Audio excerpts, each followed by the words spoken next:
That figure on the left is a definite no.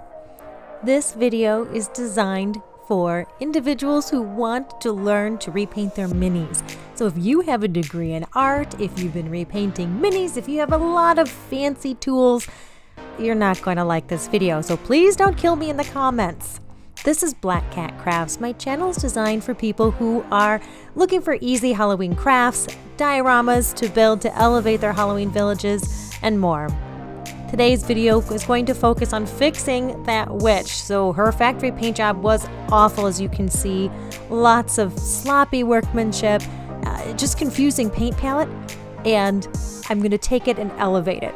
We're going to use basic supplies. So again, designed for a newbie, somebody new to painting minis. Step 1. Let's touch up those pumpkins, and I'll show you an easy way to fix a mistake. I make a lot of mistakes in this video. Everyone does, we're all human. So let's talk about the choices I'm using with the colors, because I think it'll help you understand your project from a larger perspective. I am going to use a lot of bright colors for this redo. So that orange is a pure, vibrant orange.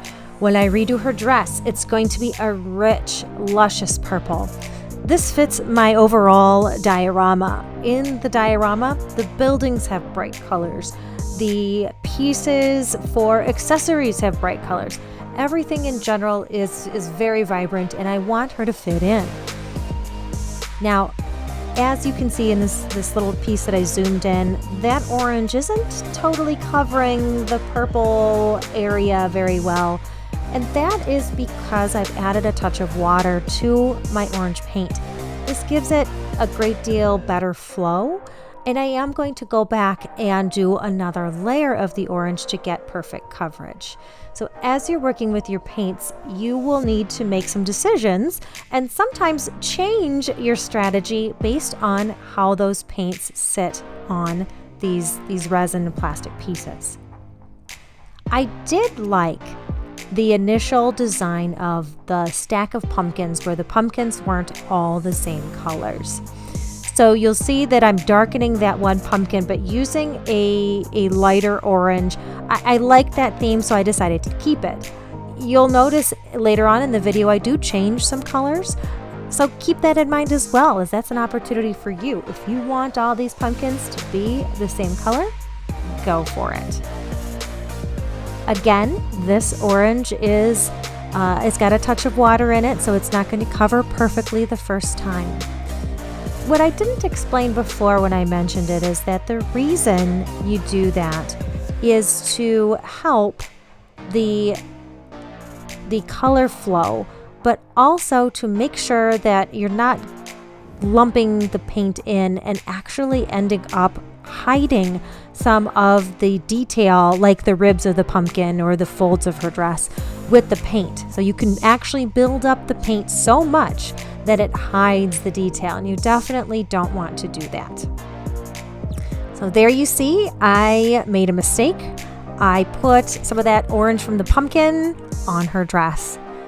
In this instance, it was almost easier for me to do it that way, but a quick rinse of the brush using fresh water, wiping that paint off, and then I can just swipe it away like it never happened. Super easy, super effective. So when you make mistakes, if you're not perfect like me, don't panic. They have an easy fix. Another easy fix later on, I am going to go paint her dress. So I could have just left it and then painted over it with purple later. Going back to the pumpkins, I'm painting this one a slightly different color, so every single time I'm changing my orange. I'm ignoring the stems for now because I'm going to go back near the end of the project and I will paint the stems. I'm also ignoring the eyes of the carved pumpkin at the bottom. Again, I'm going to go back in a little later once the paint has a chance to dry, and I'll touch those up as well.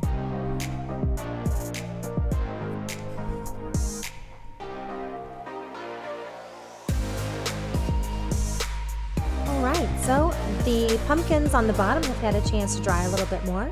So I am taking advantage of this time to go back and add a little bit more paint to fill in the areas that didn't cover so well the first time.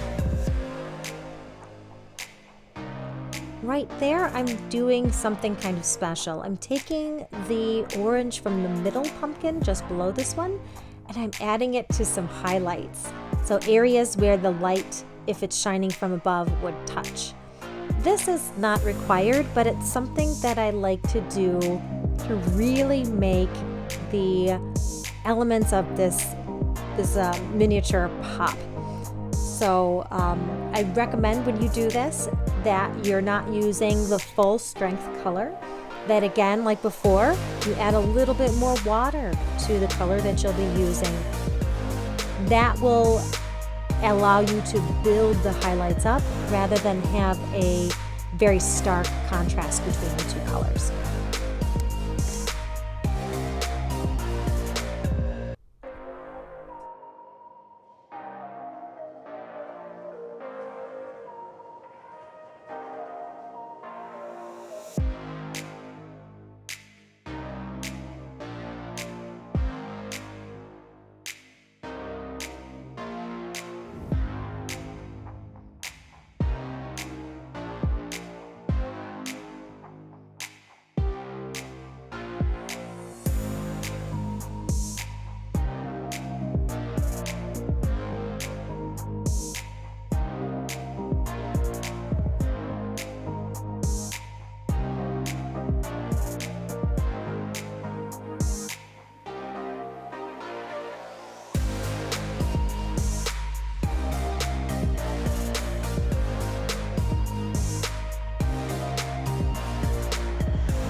I mentioned before that I'd be going back to do another coat.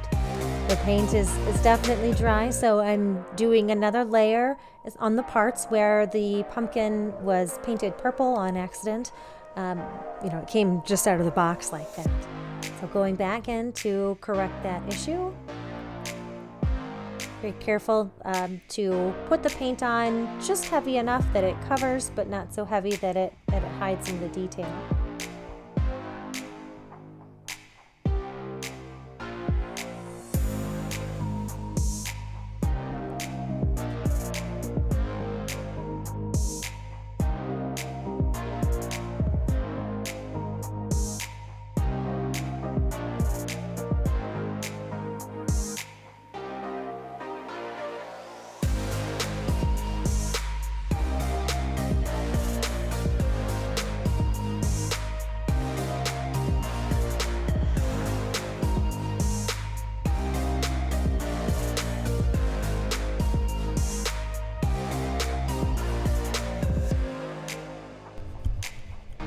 Earlier in the video, I mentioned that I did some highlights.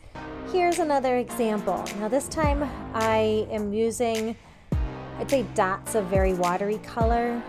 It's such a tiny project that it was easier for me to do it that way, especially given the amount of water in the color itself. So that surface tension is what you're seeing. Depending on what your project looks like and the fact that I'm doing it on a pumpkin that's still wet, you may not see the same results. So if your pumpkin is wet and you've got a good amount of water in your highlight color, this will work great. So as you can see, I'm kind of tapping the edges of the bubble to blend them in to the rest of the solid pumpkin color.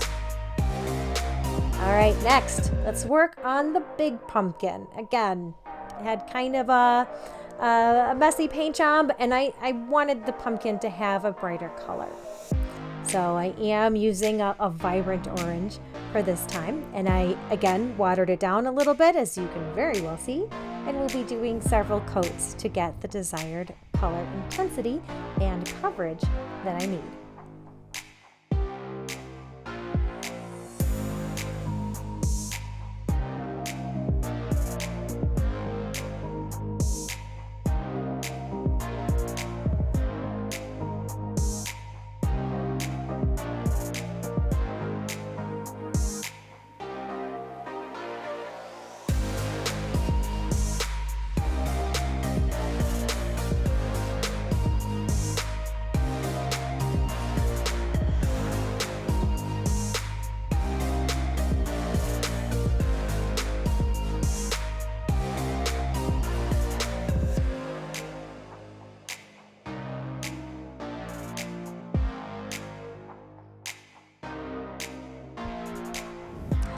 So I made a little mistake again. This time, you know, I'm going to wipe it off, but I'm not going to spend a whole lot of time doing it, making it look perfect, because my plan is to go back and change the color of the base to a very, a nice brown color. The brown color for me tends to coordinate better with my dioramas and the accessories. So for you, if you're using, you know, a lot of gray, maybe your witch area has a lot of stone look, you'll want to think about that as you're planning your overall colors. Okay, so we just zoomed in. Guess what we're going to do next? Yep, we're going to go back in and paint the glow, the interior glow from the candle inside the carved pumpkin. I'm choosing a yellow that is a little bit more intense than what came out of the factory. That's my own personal choice. I wanted a more vibrant yellow to go with the overall vibrant orange color scheme. And I'm using some of that yellow, again watered down, to add the highlights to the big pumpkin. Similar techniques as before. It's still a little damp, so I'm able to use the highlight color and blend it in with the orange that I put down on the pumpkin.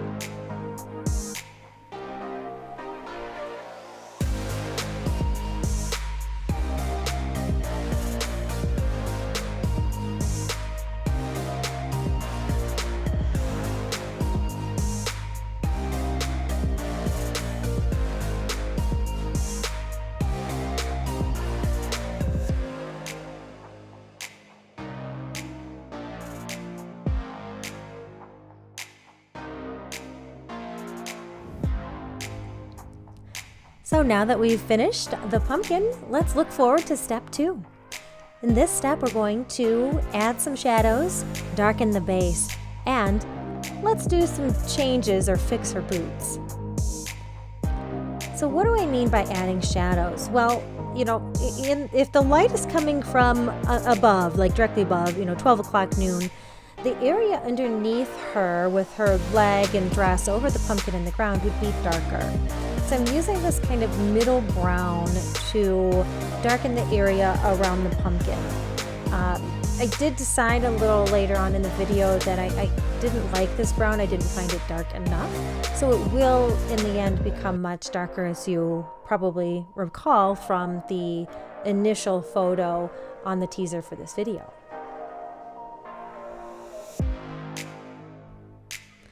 So now I have chosen a slightly darker brown. As I mentioned before, I really didn't care for the lighter brown. It was a great shadow color for the pumpkin, but not so great for the base itself. So as I go around the figure, we'll use that nice medium brown. But because the shadow needs to be darker, I am going to amp it up by using a little bit of black in my brown to really add those dramatic shadows. So the opposite of a highlight, the low lights or the shadows. Now the paint is still wet, so I am using that dabbing motion to help blend the line between the darkest brown and the lighter brown color to get that color variation all the way down. Now here I am fixing her boot a little bit. This is going to be, part of the larger process where I'm adding those low lights in, continuing to move the brown around for the base, and you'll see me kind of going back and forth between using that black, mixing it in the brown to get a darker brown, and overall, completing the base for this piece. So because I added a little bit of water to this brown, I am going back at this point to do a second coat. So the paint dries so quickly for me that as just during this video that you saw, it already started to dry and allowed me to do not only cover up the areas that the paint didn't totally cover the first time, but to continually go back and add additional low lights here and there. You want to keep that in mind as you're doing that wet blending, that your paint is going to dry rather quickly, and so you'll need to make those decisions right away. Now, of course, we all go back and fix things later. You can see I kind of slopped a little bit of the dark color on the pumpkin. I absolutely do go back when the paint is dry to fix some of those bigger mistakes where the darker color gets on the wet pieces there. These miniatures are so tiny, and I have to admit, my hands are a bit shaky. I'm not as good as some of the other folks that you see online at painting their minis, and it is what it is. But I go back and I do my fixes, and if you're like me where you've got shaky hands, you too can paint. You just take a little patience with yourself in the process.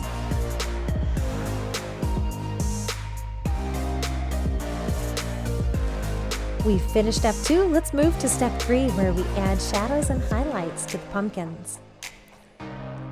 So in this particular part of this episode, I'm using a color that's a mix of orange and brown, and it's very, very thin. So as I'm painting, you could barely see a color difference. That's a building technique that I'm using to really very carefully, very planfully add those shadows. Now for the ribs of the pumpkin, I'm going for a very dramatic look. So if you're looking for realism, you're probably not going to like what I'm doing right now. You'll want to use either a thinner color or one that's a little bit better closely matched with the pumpkin itself. So because I'm going for full drama, my village is full of witches and vampires and other magical creatures. Realism is definitely not too high on my list, and so you'll find that a lot of my pieces have a touch of the dramatic in many ways. So that is one example where all of my pumpkins are going to have very high contrast shadows or the deep parts divisions in the ribs of the pumpkin.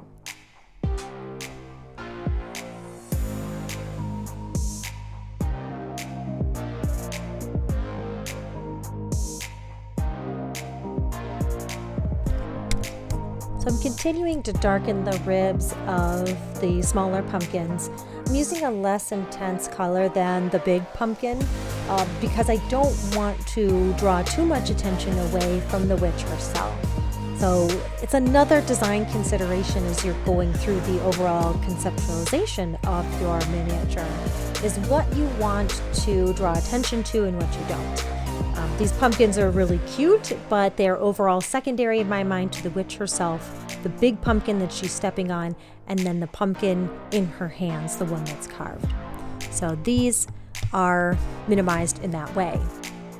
Now at this point, I am also thinking about some of the shadows, like the shadow of the lower part of the pumpkin, maybe when the pumpkin is close to her and is hidden by her. So as you're going through with your shadow colors, think about that as well. So as before I mentioned, I was using a color that was diluted with water. Here I am going back and I am doing another coat. So the paint has dried, and that's allowed me to build up a second or third coat to get the full coverage look. Step 4, let's repaint her face. So I do have shaky hands many days, and so I waited until I had a good hand day to paint her eyes. I'm using a full strength white to cover up that black, and I'm dabbing it on ever so gently, but I do make a mistake. So I just have the shakiest hands. It's who I am. It's one of the things about me, but it's easy to fix. As you can see, I cleaned my brush, and I'm using clear water to wipe off the excess white on her nose and on her forehead and around her eyes where I didn't want it. In this case, I'm using my hand as a napkin. These acrylic paints are fully washable and non-toxic, so there's no concern about that. So getting the white exactly where I want it to be, and then from there we'll go to the next step.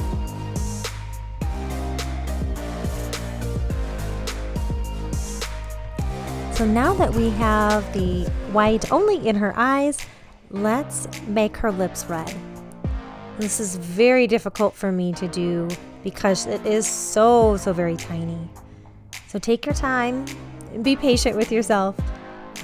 I wanted, again, a vibrant red for her because the whole piece itself will eventually be very vibrant colors, and it was a way to focus attention on her face. This is the only part of this whole miniature that is a brick vibrant red. So it helps the eye draw to that area and keep the focus on the overall face of this composition.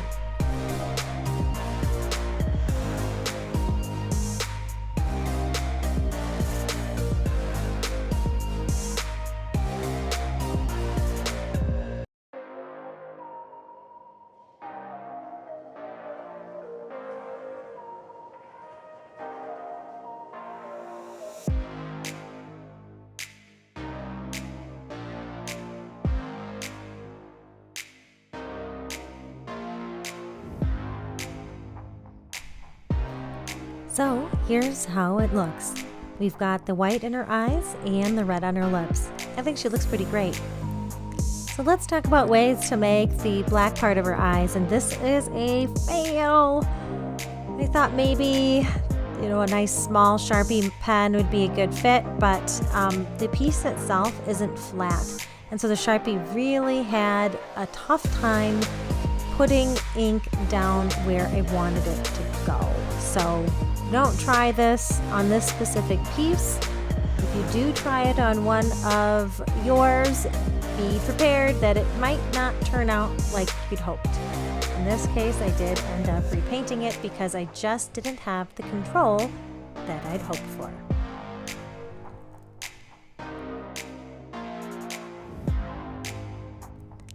So how do we fix it? Well, in this case, I am using a dab of pure white. I thought maybe I'd be able to just round out the look of the eyes, but ultimately I had to totally paint it over and start again. So I'm taking a break from her eyes to add some highlights, and what I did was I took that pure white and I diluted it with water.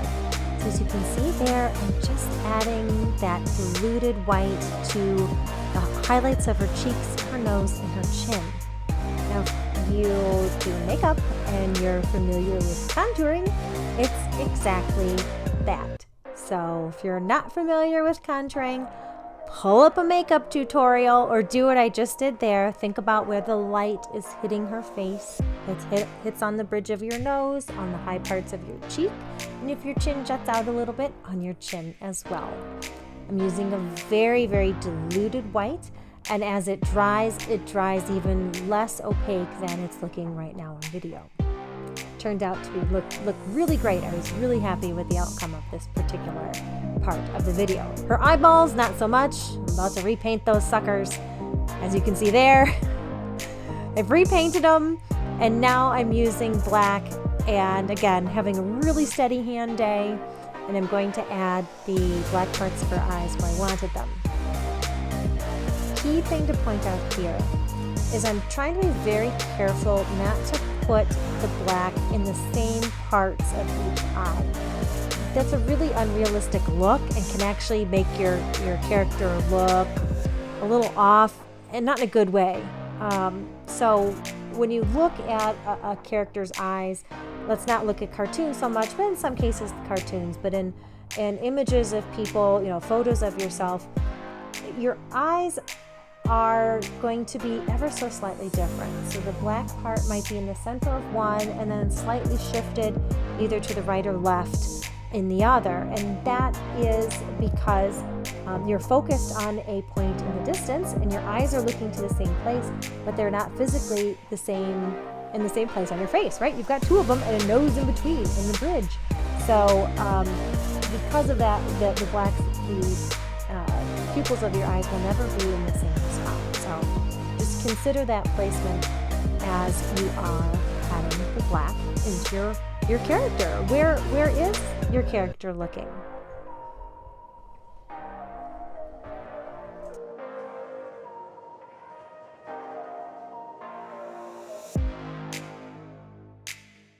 I am so happy with the way she turned out. Let's talk about step 5. We're going to repaint her hat, add shadows to her skin, and shadows and highlights to her dress. So first, this hat. Look at that. There's a huge, let's just call it what it is. It's a bit of a mess under the brim. It's very clear that coming from the factory, they didn't think to paint it at all, and that's okay. These are pretty inexpensive figures, and you get what you pay for. So I'm just going through and very carefully adding black to that whole brim area to make it look like a consistent black, and it'll look great from all angles, even if you put her up high. If you're not familiar with my channel, I do a number of dioramas that are multiple layer. So there are chances in many cases to see these from underneath, especially if the diorama is on a table or other elevated surface. So for my preference, I like to make sure that all parts, except for the very bottom of my figures, are painted.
So for this piece, I'm making a bit of an artistic judgment.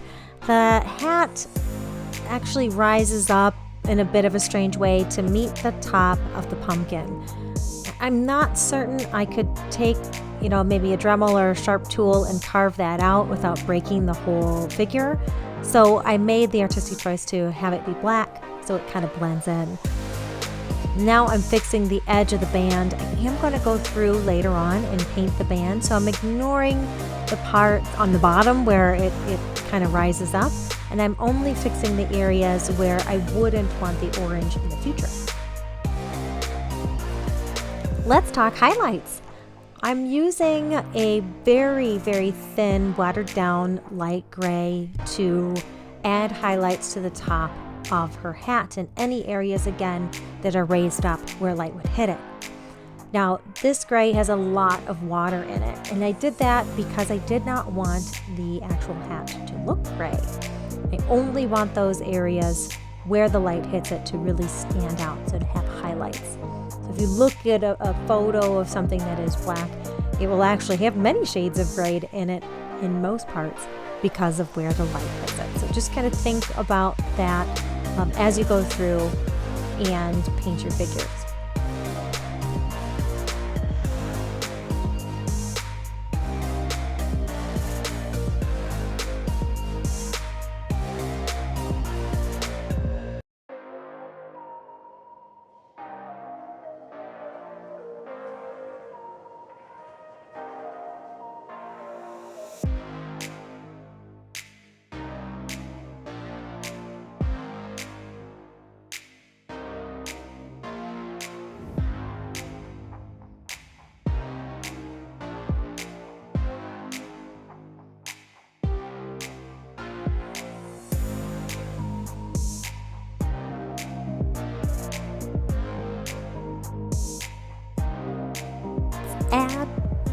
add some shadows to the hands.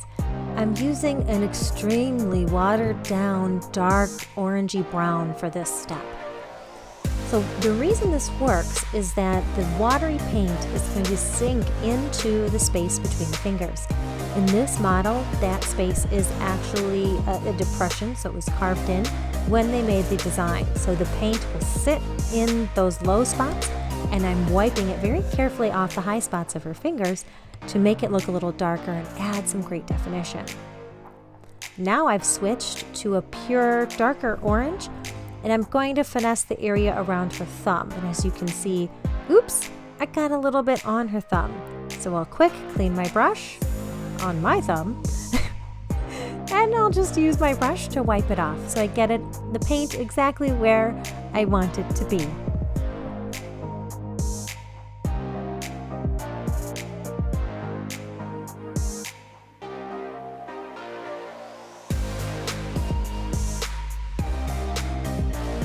Moving on to the second hand. So this hand, I use the same techniques, but I'm not getting the same high quality look out of it, and that's because of the manufacturing process for the hand. So I do some finesse work on it, but as you'll see in the video, at one point I make the value judgment that investing additional time and energy to making this hand look perfect isn't what I want to do, because it is such a minimal part of the piece, and it's also underneath the pumpkins. So as I consider it in my overall diorama, you know, you're going to be looking at herself, her face, the pumpkins, the overall elements of my Halloween village. You're not going to be focusing on her hands. And so I am doing what I'm doing now, but I am deciding that it's just going to take so much work to make it look perfect that it's just not right for me. So as you go through your figure repainting, you're going to be making these value judgments as well. Is spending 10 hours on a piece what you want to do? If the answer is yes, great. That is perfect for you.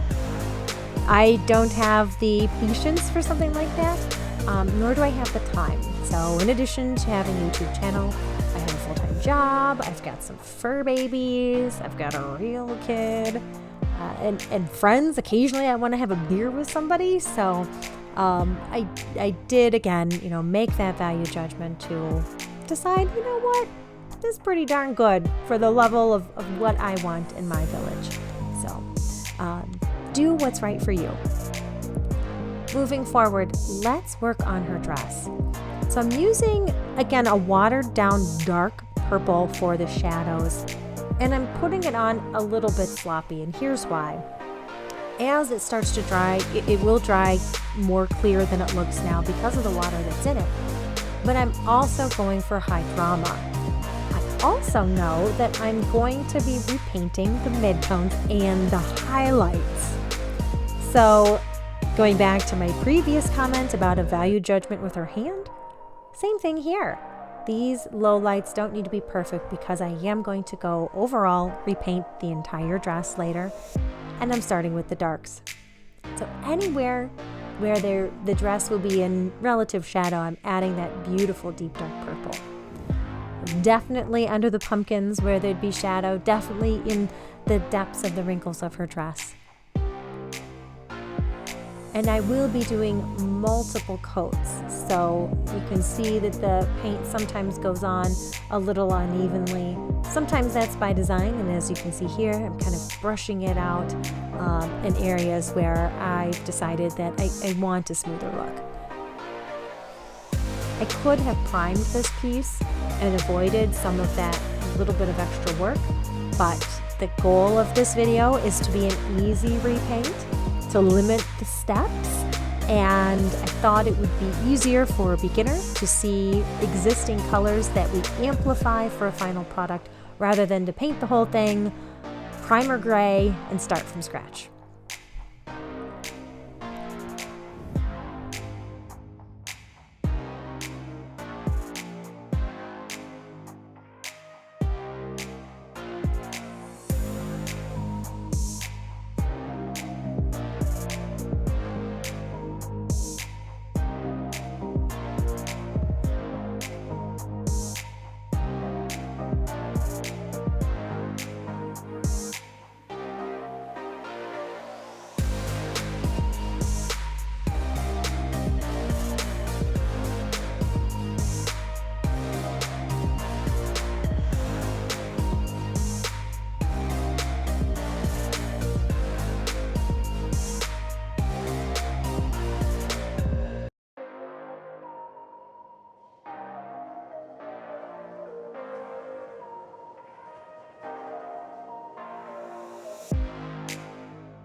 Again, going with that deep dark purple, adding it in the areas where the natural shadows would occur, under her hair, on her sides, in the wrinkles of her dress.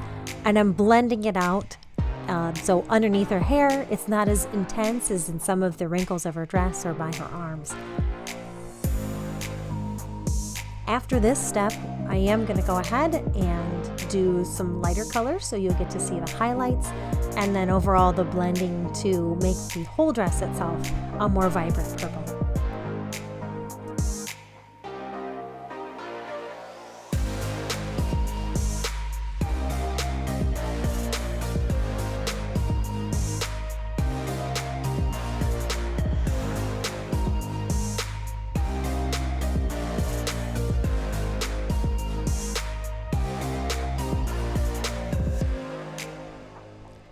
As promised, I'm doing the midtones now. I'm using a slightly more vibrant purple than the one the witch's dress came in.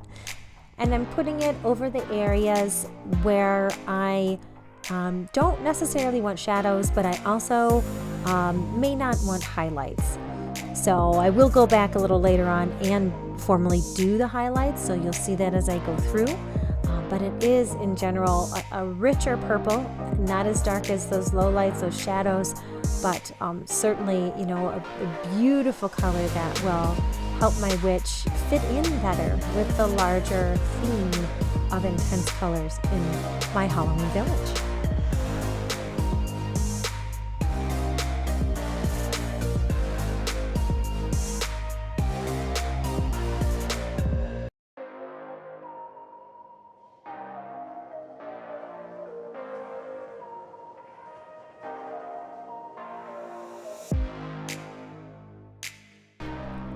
The last step of her dress is to add a highlight color.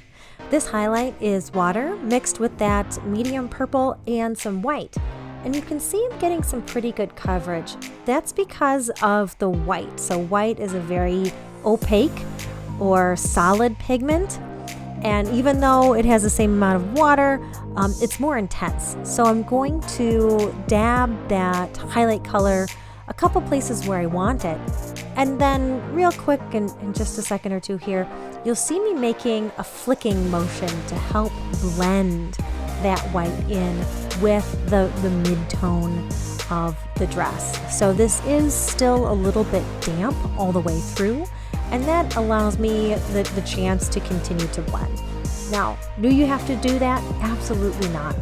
Life happens. Sometimes we set our projects aside and we need to do coats of the dried. So just keep that in mind, that you may have to use a slightly different technique depending on how quickly you're able to go back in and add the shadows, the midtones, and the highlights to your project.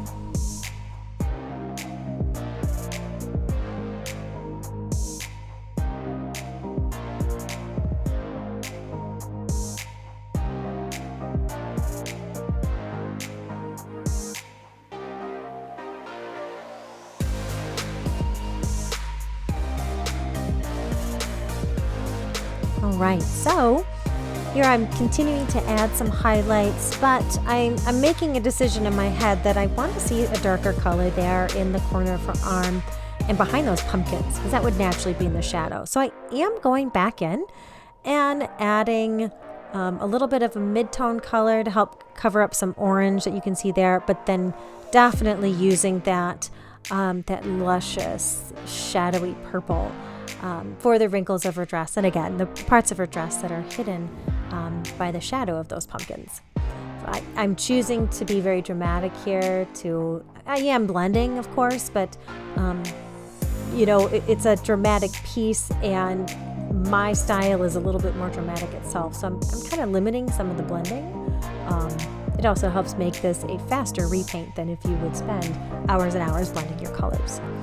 Now there I am coming back in with the purple. So, I'm not saying don't blend at all. I certainly am. That nice mid-tone is helping to interplay with the dark to add a transition.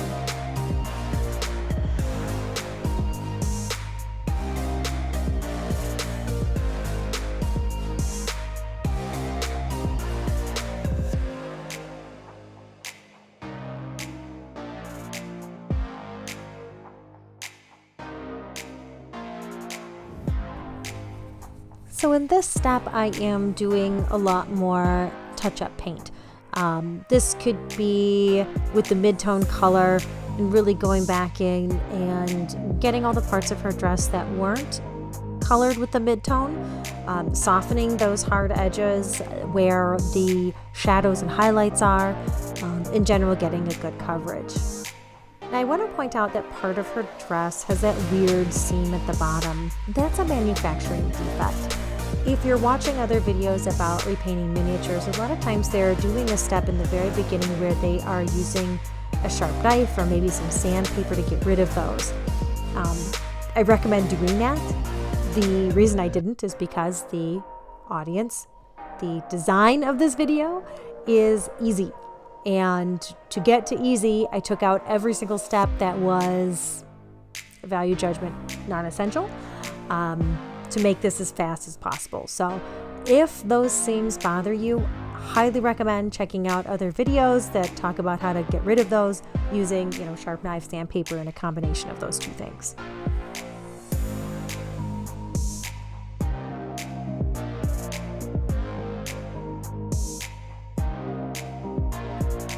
So if you recall earlier, we added some water to our paints. Now I'm just going back and doing additional coats, adding in the mid-tone where we hadn't amplified the dress color before, adding in additional highlights where necessary, and same thing with the low lights. I'm doing more shadows right now, both to fix that little oopsie with the orange, but also to put in the shadows where it would actually be.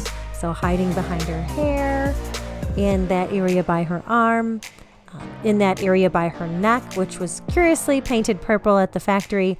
It's actually the collar of her dress. So we're fixing a lot of that with that vibrant mid-tone purple and getting a very consistent great look.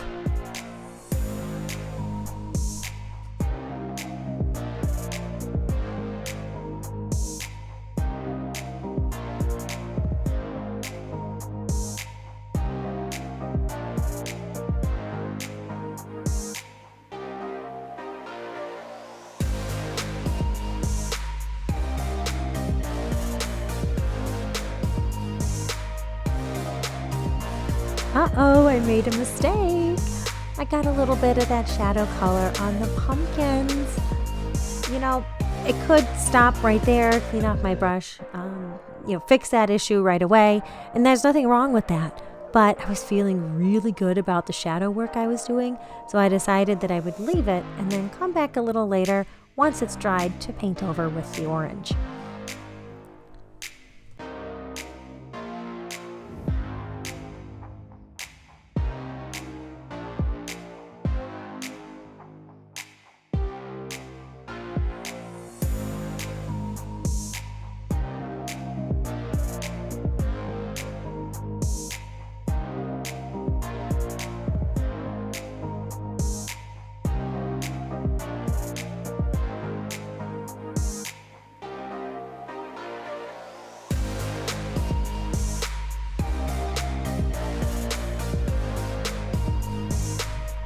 Step 6.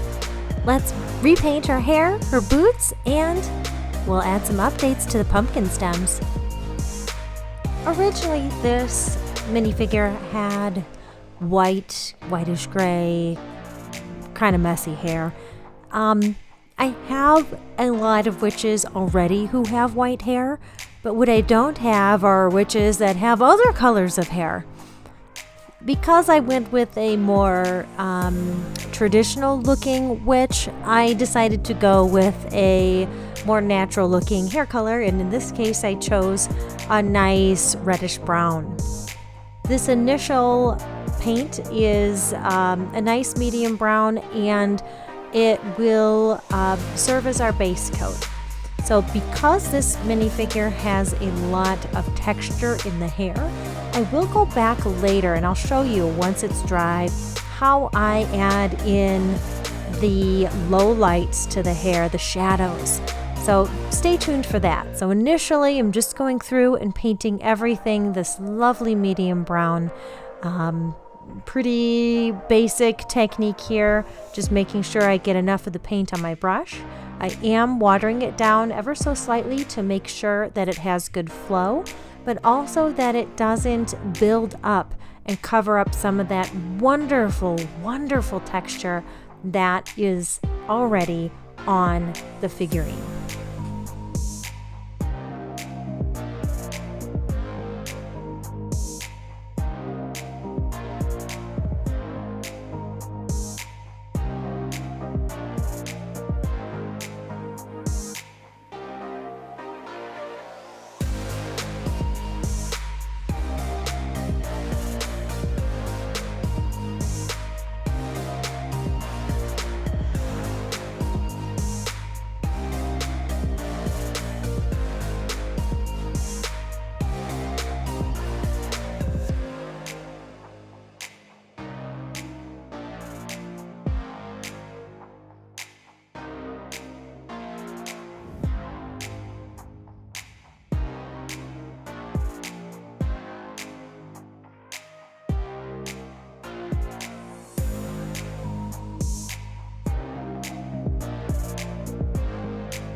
So the hair is looking really good at this point. Now I'm just doing a little finesse work with the paint, making sure I'm getting great coverage, sometimes doing an extra coat, and then getting in the fine areas. You may notice that her face looks a little bit different at this point. I did try at one point in this project to add eyebrows to her, and it was a complete train wreck. So not something I recommend, but I just wanted to call out why her face looks, again, a little different than what you saw earlier in the video. Speaking of making changes, let's add the shadows or the lowlights in her hair. So to do this, I'm using almost a black, a dark brown, so dark it looks almost black, and it's very watered down. So as you can see, as I drag the paint right off the brush, it is really adding that depth of color in the low areas only of her hair. And in instances where I find that that dark color sits on the high areas, I am wiping that off, usually with the side of my brush. Using a lot of water with this paint will help it flow and want to naturally go into the areas that are lowest on your piece. Just be careful that it's not so watery that it actually runs right off and then drips down her back. Now that I've got the hair like I wanted to do some adjustment on the boots. So in this case, I'm not sticking with what the manufacturer decided to have. The socks are neat, but I felt that they distracted from the overall design of the piece. They're so bright and attention grabbing that it really took away from the overall whimsy of the fact that here's this witch and she's carrying this huge stack of precariously placed pumpkins. So I've chosen to paint over the socks with black to make them a taller boot to minimize them and overall retain the focus where I'd prefer it, which is on the witch herself and what she's carrying. So these design choices are things that you should make as you're looking at your figures. What areas do you want to draw attention to? What areas do you want to minimize? And you'll make these design choices again where colors painted black will often recede depending on the way it's done. In this case, there's not a lot of detail, and so we retain the focus on the areas where there is a lot of detail, like her face and the pumpkins themselves.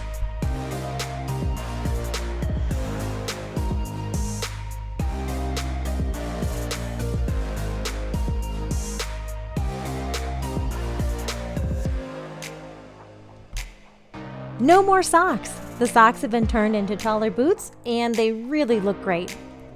So now that we've finished that, let's touch the one thing we haven't really looked at so far in the project, and that is those stems. Let's get those stems painted up. I've chosen a nice medium brown. This is the mid-tone for my project. So very shortly I'll switch to a darker brown, which I'll use not only for shadows, but also to add a little bit of natural realism to the project. So there's that dark brown. I don't have a lot on the brush, and as you can see, I'm putting it on the wet medium brown and then using a dabbing motion to kind of push it in where I want it to go, to add the shadows where I need it, which are the lower parts of the stem near the pumpkin and the part where it folds over. So this is that wet blending technique that I've used before with the highlights, and it's very successful here. Now there is a little splotch on the back of that pumpkin. Don't worry, I do go back later and I touch all that up. I have a bit of a shaky hand, and so these accidents are just going to happen. So hopefully you're not as shaky as I am, and you get a better result. You don't have to do as much fixing. So continuing with the stem, again, using the medium color and the darker color to make that stem look really nice. Moving down the project, we have our other stems. Very carefully painting that a medium brown. I'm not doing a lot here, mostly because I don't want to draw too much attention to the stems. Now, our pumpkins have really dramatic ribs. This was a design choice for me. If it's not right for you, of course, do something a little bit more realistic. But I wanted something really eye-catching and really fun for my particular project. So almost done with the stems. This is, pushing toward the end, so very little to do here since there isn't much surface area and all these little bits.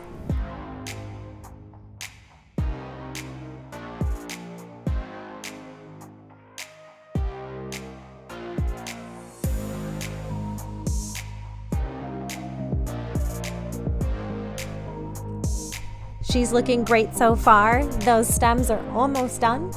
And then we'll move to the final step in the project. We'll do step 7. We will repaint her hat band, touch up the pumpkins, and do the optional gloss Mod Podge for a shiny look. As I mentioned a little earlier, I did repaint her face after I did this step. It is shown earlier in the video. I did try to add some eyebrows at one point. I hated the look, so I got rid of them. But that's why you saw just there that she did have some eyebrows. So I'm using a bright orange. Don't worry, I'll touch up those pumpkins. I know that's terrible. I had a shaky hand day, and some of my painting just didn't go well. But, with that hat band, as you see, I made a little oops, which I removed immediately with a clean brush and just wiped it off. But this part is pretty easy. The hardest part is getting the orange opaque enough to cover up some of the black. And to do that, I just waited until it dried a little bit and then added additional coats.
So now that the painting portion is done, let's move to what I have as my final step, and that's a gloss Mod Podge.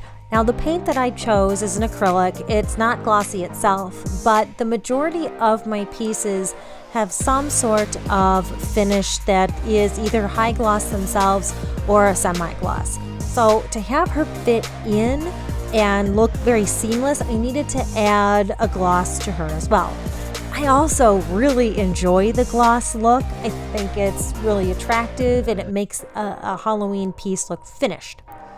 So we're adding the Mod Podge all over the piece at this point, just getting it everywhere. It is white, so you can see where you've gone, but it dries clear.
So I'm almost done with the Mod Podge. She's already starting to dry in some places, and I just know it's gonna look fantastic.